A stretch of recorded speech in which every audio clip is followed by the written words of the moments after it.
Bom dia, irmãos. Paz seja convosco.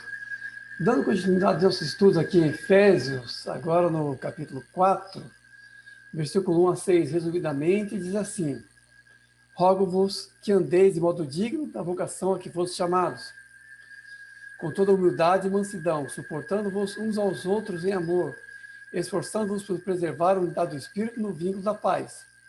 Há somente um corpo, uma só fé, um só Deus e Pai de todos. Isso, resumidamente, Paulo fala mais do que isso, mas estamos resumindo aqui.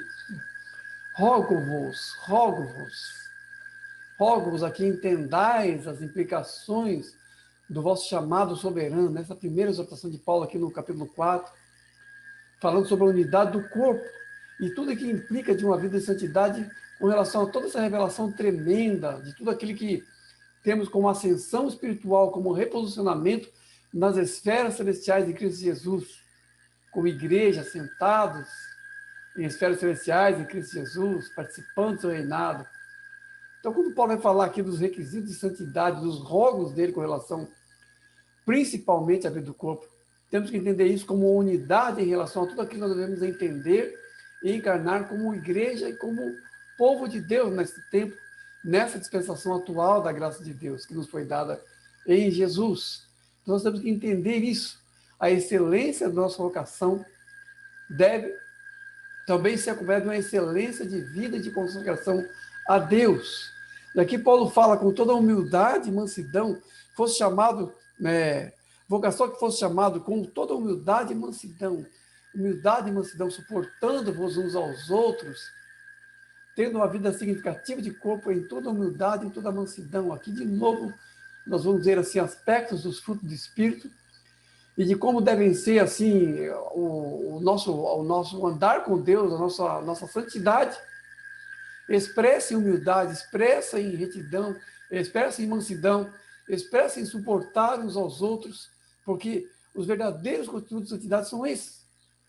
Uma vida significativa no corpo, viver como corpo, viver como igreja, em toda humildade, em toda mansidão, suportando uns aos outros, que é aquela qualidade de relacionamento, não apenas de tolerar a mazela alheia, mas suportar uns aos outros aqui é se suporte uns para os outros. É, de certa forma, o irmão que se julgar forte espiritualmente, bancar o irmão que é fraco espiritualmente. Suportar uns aos outros é isso. É ser apoio uns para os outros. É ser um ombro amigo para o nosso irmão.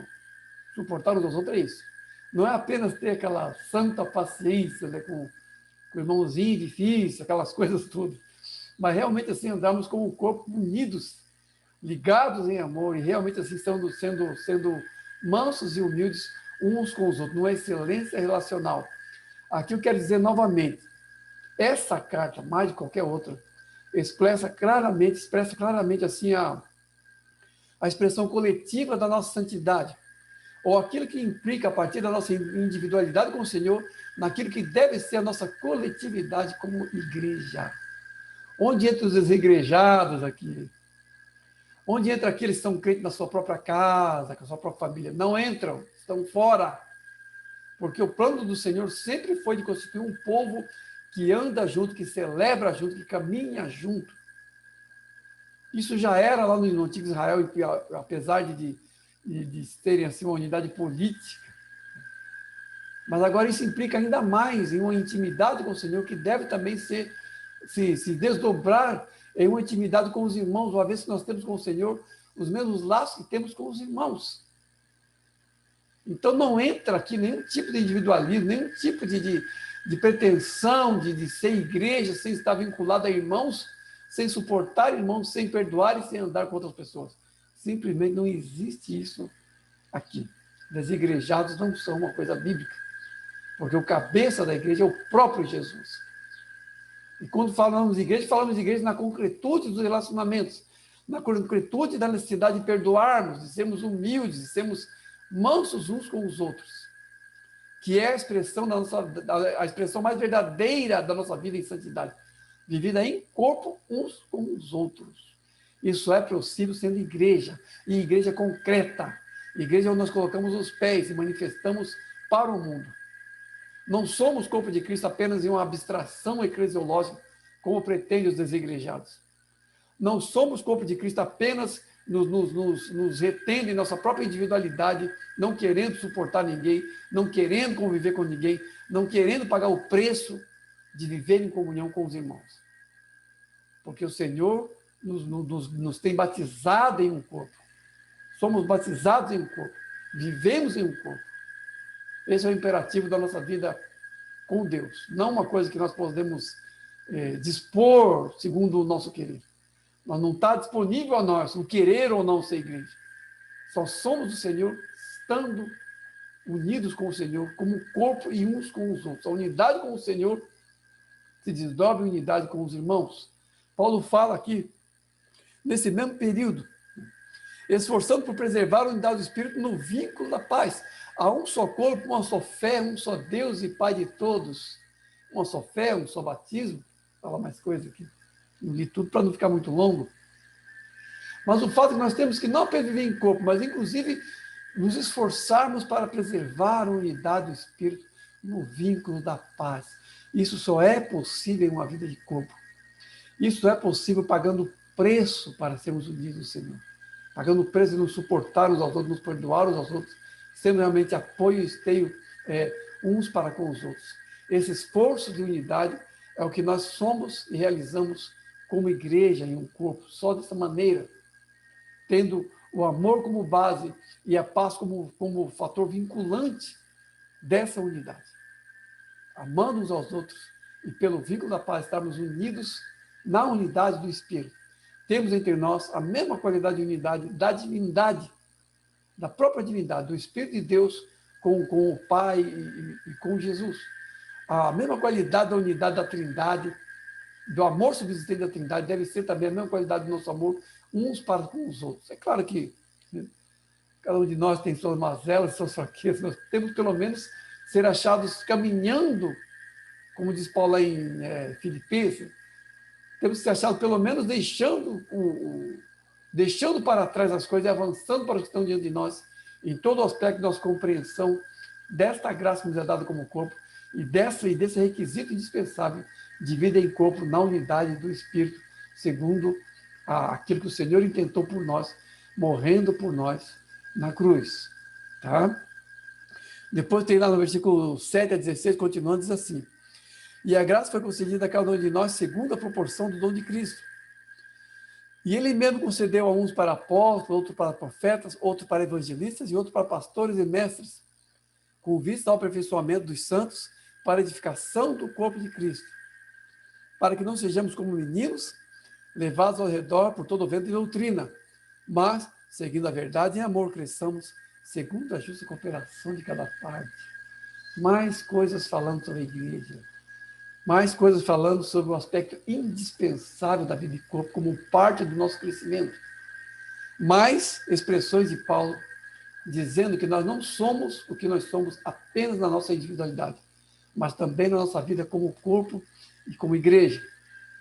A graça foi concedida segundo a proporção do dom de Cristo. Aqui também, essa passagem eu não li tudo, mas ela fala também de levar cativo ao cativeiro, né? É uma expressão que se relaciona com a vitória de Cristo na cruz e com as graças que advieram dessa vitória de Cristo na cruz. Porque ele, tendo levado o cativo ao cativeiro, ele abriu as portas a um amplo acesso ao seu povo remido, às graças de Deus, às graças dos céus, às graças do trono de Deus, daquele rio que vem do trono, que se torna mais caudaloso por aquilo que, pela vitória de Cristo na cruz, nos foi proporcionado agora. O rio da graça de Deus, aquele rio que banha a cidade de Deus. É o espólio da cruz. É o espólio da vitória de Cristo na cruz. Aquilo que foi possibilitado por Jesus na cruz. São as graças que agora recebemos, inclusive a graça do envio do Espírito, o Pentecoste, o batismo com o Espírito, e tudo aquilo que é a obra posterior do Espírito a nós. Foi aberto o caminho porque o Senhor Jesus levou o cativeiro, veio até a terra, morreu por nós, e possibilitou essa dispensação de Deus, esse derramar maior e mais definitivo de Deus, agora nesses últimos tempos, agora nessa dispensação da plenitude dos tempos, como Paulo fala aqui. E a graça é concedida segundo a proporção do dom de Cristo. É claro Nós temos lá nos evangelhos a parábola dos talentos. Então, o Senhor concedeu a um 5, a um 3, a um 2, ao outro 1. Concedeu dons e talentos a todos, em certa medida. E cada um de nós é responsável por aquilo que recebeu de Deus como corpo. Uma medida da graça de Deus foi concedida a cada um de nós. Medida essa que é maior do que qualquer coisa que jamais foi recebida no Antigo Testamento. A nossa menor medida de graça é maior do que a maior medida de qualquer um daqueles do Antigo Testamento. Isso nós temos que entender. Né? E ele concedeu uns para apóstolos, né? Outro para profetas, outro para evangelistas, outro para pastores e mestres, com vistas ao aperfeiçoamento dos santos. Aqui deve ser entendido um corpo de governo da igreja. São dons ministeriais que exercem governo sobre a igreja. Pastores, apóstolos, evangelistas, pastores, mestres, são um corpo governante. É claro que nós não temos atualmente essa mesma estrutura na igreja. Parte disso foi assim meio que perdido ou reelaborado de outra maneira. Mas na igreja primitiva, na verdade, o corpo assim, de líderes era um presbitério. Pedro se chama presbítero, João diz que é presbítero, mas eles eram apóstolos. Então, eles eram um corpo de presbitério, porque presbítero é que significa líder. Pastor é quem pastoreia. Pastor não é título. Pastor é uma função ministerial. O título, se houvesse algum, seria presbítero. O título oficial, por assim dizer. Porque é assim que Pedro e João, que são apóstolos, que eram apóstolos, se denominavam. Então, era um corpo de presbitério com funções ministeriais distintas, num corpo de governo coeso. Apóstolo, mestre, apóstolo, evangelista, mestre, eram funções de ministério. Agora se concentrou tudo no nome do pastor, agora pastor é o nome do ministério. O que era chamado de presbitério agora é chamado de pastor. Mas os dons persistem apesar de tudo. Embora não sejam assim, colocados e concatenados da mesma maneira que era na igreja primitiva. Porque nós vemos, por exemplo, em Atos 13, que havia na igreja que apóstolos, mestres, profetas, e um deles disse: separai-me agora a Barnabé e a Paulo para a obra que eu tenho chamado. Um profeta falou aquilo. Alguém com dom de profecia, alguém da liderança com dom de profecia falou aquilo. Então, as saídas ministeriais eram recebidas mediante profecia.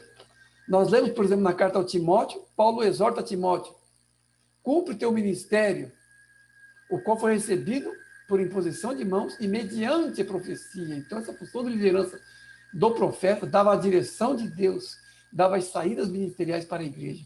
Hoje nós temos agendas no lugar do profeta. Algumas pessoas nem acreditam em profecia, mas eu vou falar sobre isso depois. Mas o fato é que essa unidade dinâmica da igreja, pelos dons ministeriais, fazia com que a igreja se estruturasse em dons ministeriais e espirituais. Nós já falamos anteriormente sobre os dons espirituais que aparecem lá em 1 Coríntios, no capítulo 12 e 14, os dons são distribuídos largamente para a igreja: profecia, línguas, interpretação de línguas, vários dons, curar, tudo, que eram os dons dados à igreja de maneira geral. Aqui nós lemos já os dons ministeriais, já são dons mais assim de governo. E a carta aos Romanos já traz os dois, que Paulo fala em Romanos: o Senhor estabeleceu na igreja primeiramente apóstolos, depois profetas, depois mestres, dons de curar, variedade de línguas, socorros, governo, todo um fôlego só. Ali na carta aos Romanos, Paulo fala dos dons ministeriais e espirituais de maneira geral. Os dons são dons de ministério para o governo, como esse que aparece aqui, e os dons espirituais para a igreja de maneira geral. Mas nessas três passagens, na passagem de Coríntios, na passagem de Romanos e nessa passagem de Efésios, há uma unidade de pensamento, há uma unidade de coesão, como é que eu vou dizer assim, de doutrina de Paulo sobre esse aspecto, de que o fator estruturante da igreja, naquilo que ela tem como liderança, naquilo que ela tem em seu aspecto prático, são estruturas de dons e ministérios. Nós temos agora estruturas formais, estruturas clericais, estruturas prediais, estruturas doutrinárias, estruturas de tudo quanto é tipo. Mas na igreja primitiva, os elementos estruturantes da igreja eram os dons e ministérios. Os dons ministeriais são esses aqui. Eram o corpo dirigente, eram a liderança, e os dons espirituais eram aquele que era distribuído largamente pela igreja, sendo que podemos perceber que as diferenças entre esses dons ministeriais e os dons espirituais de maneira geral era muito mais uma questão de nível do que de diferença essencial. Porque os dons operavam conjuntamente para efetuar a edificação da igreja.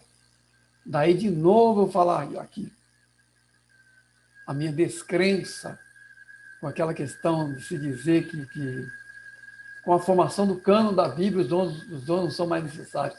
Há irmãos, assim, irmãos, obviamente irmãos da fé, irmãos fiéis, não é que sejam hereges nem nada, mas assim, há irmãos sinceros e fiéis a Deus como nós, mas que não acreditam na contemporaneidade desses dons. Que eu acho até uma coisa curiosa, porque todo mundo é pastor. Pastor e evangelista você acha em qualquer igreja. Você pode não achar o mestre, você pode não achar o apóstolo, né? mas pastor e evangelista qualquer igreja tem. Agora, por que tem um e não tem outro? A mesma passagem fala do pastor, a mesma passagem fala do evangelista, fala também do apóstolo, fala também do profeta, porque uns sim e outros não. Porque alguns foram superados pelo cânon da Bíblia e outros não. Porque os dons sim e outros não. Não vejo razão para isso. E o que nós vemos nessas passagens, tanto na passagem de 1 Coríntios, quanto na passagem de Romanos, quanto nessa passagem, é que esses dons são a expressão da organicidade da igreja, do seu funcionamento orgânico, da sua vida espiritual, porque são dons dados por Deus, dados pelo Espírito, concedidos pelo Espírito.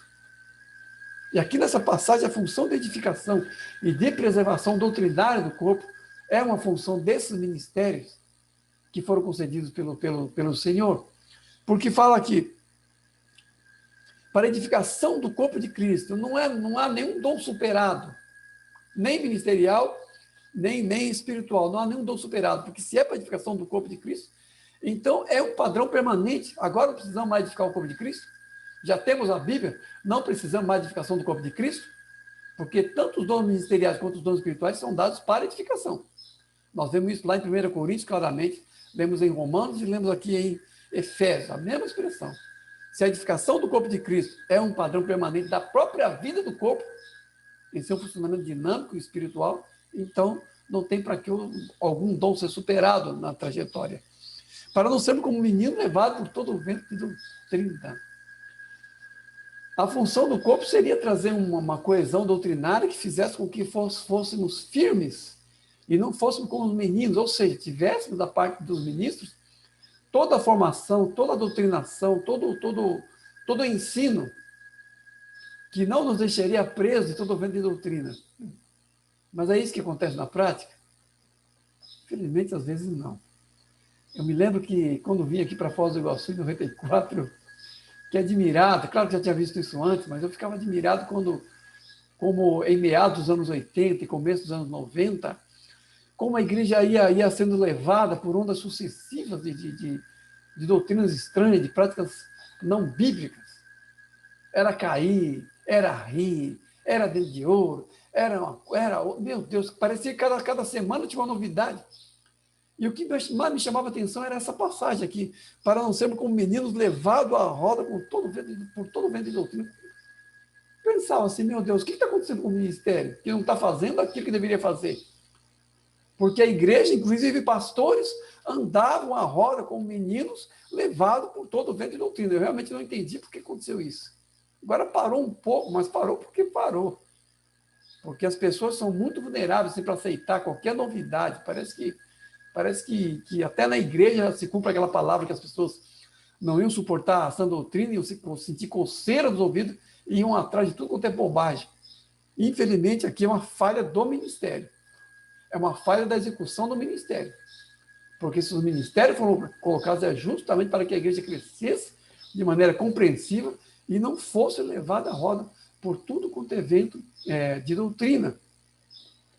Então, irmãos, dons e ministérios, dons espirituais e dons ministeriais são elementos permanentes na igreja e parte componente de sua vida orgânica. Nada é superado e nada deve ser deixado para trás. Cada dom tem a sua função, Cada dom tem o seu lugar. E todos eles são igualmente necessários para a edificação do corpo de Cristo. Versículo 17 a 24. Isso digo no Senhor, que não andeis como andam os gentios, obscurecidos de entendimento e alheios à vida de Deus. Mas não foi assim que aprendestes a Cristo. Tendes ouvido e nele fosse instruído, no sentido de que vos despojeis do velho homem e vos renoveis no espírito do vosso entendimento, e vos revistais do novo homem criado segundo Deus. Versículo 17 a 24, resumidamente. Não andeis como andam os gentios. E como andam os gentios? Os gentios andam obscurecidos de entendimento e alheios à vida de Deus. É isso, os gentios aqui são as pessoas do mundo.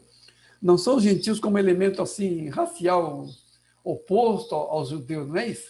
Mas os gentios como a gentilidade de maneira geral, as pessoas que não têm conhecimento de Deus, as pessoas que andam assim segundo o seu próprio entendimento carnal e nesse sentido andam em sua própria queda, andam em seu próprio pecado e estão alheios à vida de Deus, não tiveram o despertar do Espírito, não passaram pelo novo nascimento, estão andando no seu próprio curso de vida.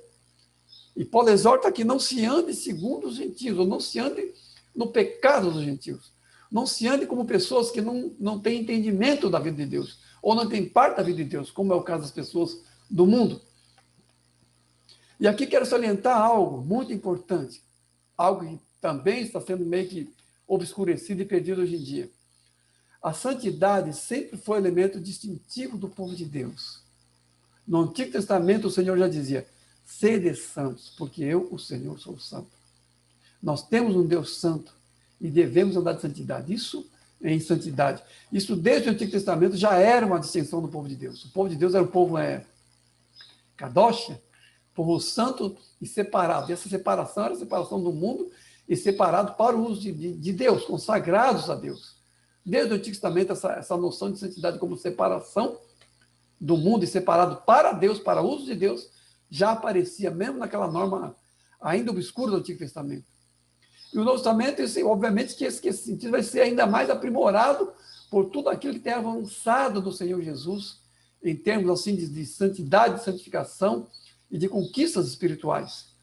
Os termos de santidade são apenas avançados, não são de maneira nenhuma assim diluídos ou diminuídos, como alguns falsamente estão falando. Falsamente estão falando.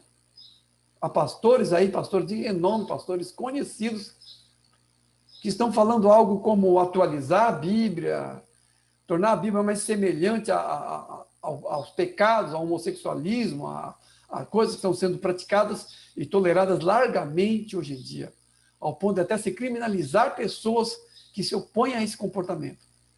Há pessoas, servos de Deus como nós, sendo processadas por causa de sua voz profética contra os pecados que estão sendo tão largamente espalhados hoje em dia, sustentados como política de Estado, inclusive. E há pastores, há padres charmosos e bonitos que estão aí também fazendo jogo de cintura para essas coisas. Numa hipocrisia de dizer, quem sou eu para julgar? Ninguém está julgando nada. Se trata-se apenas daquilo que a palavra de Deus fala e chama pecado como pecado. E há pastores inteligentes que estão fazendo isso, estão acomodando o evangelho aos cursos desse mundo. Os requisitos de santidade são sempre os mesmos. Apenas que não devemos ser, como é que eu vou dizer assim, legalistas, né? Não é aquela santidade legal da lei de regras e tudo mais. Mas ainda assim, pureza é pureza, santidade é santidade. Homossexualismo é homossexualismo, fornicação é fornicação, masturbação é masturbação, impureza é impureza, e quem praticar essas coisas não herdará o reino de Deus. A palavra de Deus é clara contra isso. E aqui Paulo diz, nós não foi assim que aprendestes a Cristo, segundo o que tendes ouvido, e nele fostes instruído. E aqui de novo eu vou dizer que esses falsos mestres, esses pastores gurus, esses pastores coach, tudo quanto é porcaria que está aparecendo hoje em dia, tem essa mania de colocar descontinuidade entre as palavras de Jesus e a palavra dos apóstolos, dizendo hipocritamente que Jesus não falou disso. Jesus não falou do homossexualismo, não falou da masturbação, não falou da impureza, não falou da fornicação. Mas os apóstolos falaram.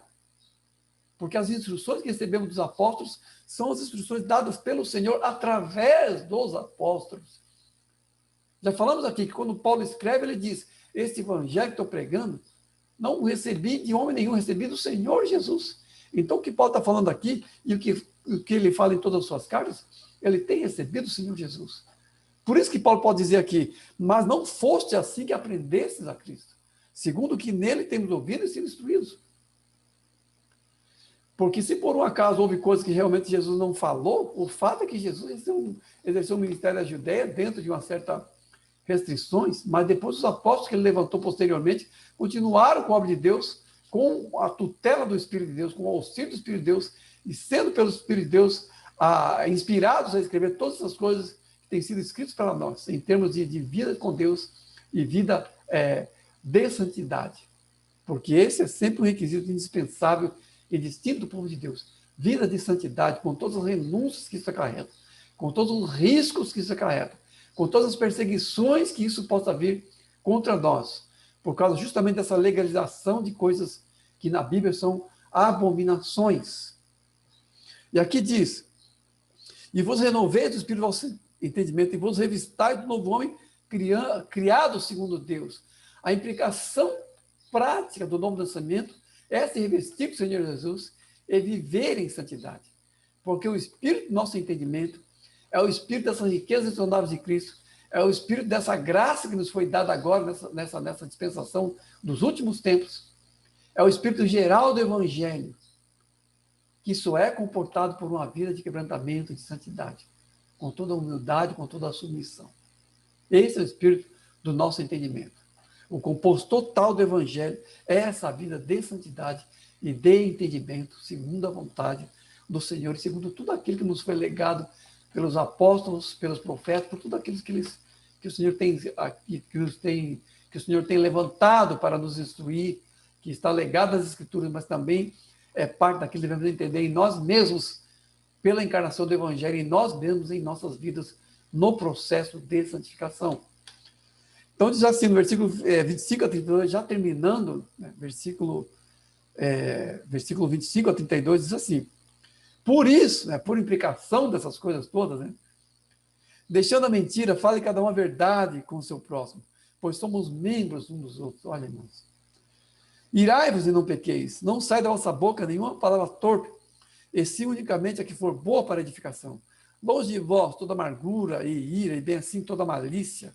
Antes, sede uns para com os outros compassivos, perdoando-vos uns aos outros, como também Deus em Cristo vos perdoou. Versículo 25 a 32, bem resumidamente, na verdade. Deixando a mentira, cada um fala a verdade ao seu irmão, porque somos membros uns dos outros. Somos membros uns dos outros. Temos uma aliança uns com os outros. Temos uma aliança uns com os outros. Isso que nós temos com nossos esposos, né, que é casado aí do outro lado, com nossos maridos, nós temos com os irmãos em termos espirituais, porque a aliança que temos com o Senhor é a aliança que temos uns com os outros. Eu vou repetir isso aqui, até vocês se cansarem, até alguém me ligar e falar, para de falar que não aguento mais ouvir isso.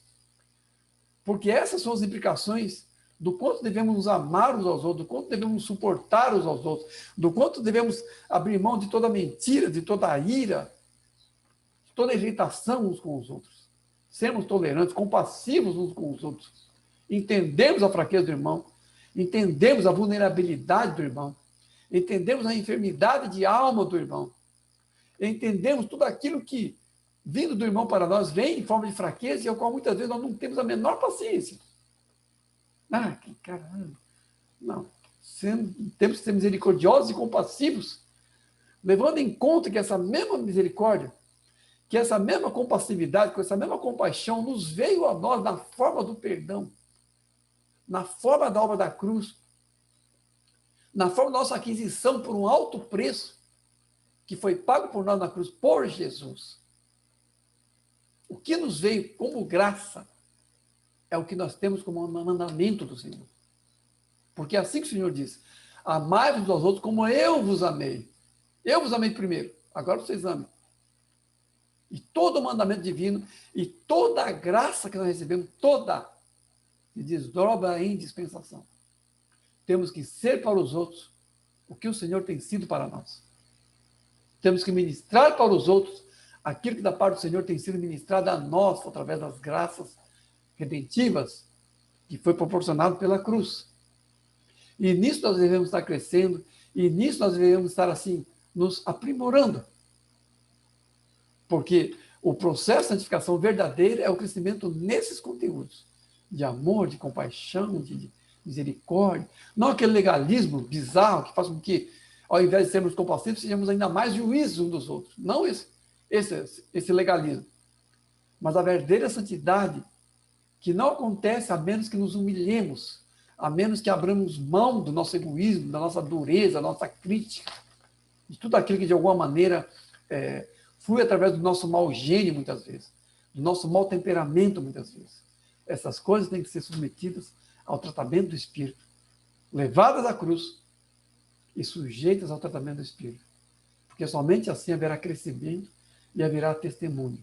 Nós temos que entender que a medida da dispensação de Deus, agora na igreja, é uma medida de coisas espirituais, é uma medida do próprio caráter de Cristo, que nós temos como graça, em primeiro lugar, e também como dispensação. De modo que só seremos capazes de ser canais da bondade do Senhor se formos bondosos. Só seremos capazes de sermos canais da misericórdia do Senhor se formos misericordiosos. Só seremos capazes de sermos canais da compaixão do Senhor se formos compassivos. Então vejo que as coisas assim se ampliaram muito no Novo Testamento. E tudo aquilo que de Deus recebemos é agora em nós. Se processa em nós, cresce em nós, para depois se dispensar para o nosso próximo, para os nossos irmãos. Mas primeiro tem que crescer em nós. Mas primeiro tem que amadurecer em nós. E como disse antes, nada de profundo, nada de elevado iremos alcançar, a menos que passemos por esse processo. A menos que passemos por esse processo de quebrantamento, como a gente fala comumente, quebrantamento pessoal. Tá? Porque a medida do princípio encarnado é a medida do nosso testemunho. Nisso nós somos sal e somos luz. E nisso nós vivemos de modo agradável a Deus, verdadeiramente. Amém? Deus abençoe os irmãos.